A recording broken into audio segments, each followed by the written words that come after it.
దైవ మర్మములు సహోదరుడు భక్తి సింగ్ గారి అనుభవములో దేవుడు ఆయనకు బయలుపరిచిన దైవ మర్మములు.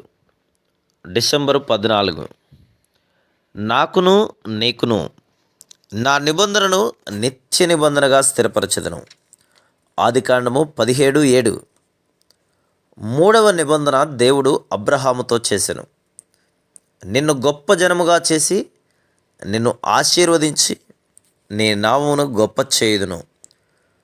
భూమి యొక్క సమస్త వంశములు నీయందు ఆశీర్వదించబడును. ఆదికాండము 12:2-3 అదే నిబంధన ఆదికాండము 17:7 స్థిరపరచబడెను.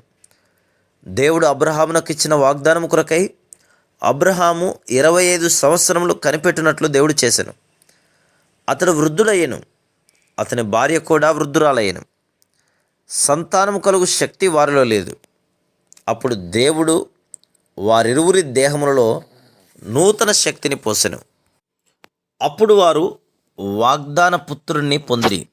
మరియు అతడు విశ్వాసమునందు బలహీనుడు కాక రమారమి 100 ఏండ్ల వయసు గలవాడయుండి అప్పటికి తన శరీరము మృతతుల్యమైనట్లును శారా గర్భమును మృతతుల్యమైనట్లును ఆలోచించను గాని అవిశ్వాసం వలన దేవుని వాగ్దానమును గురించి సందేహించక దేవుణ్ణి మహిమపరచి ఆయన వాగ్దానం చేసిన దానిని నెరవేర్చుటకు సమర్థుడని రూఢిగా విశ్వసించి విశ్వాసం వలన బలం పొందెను.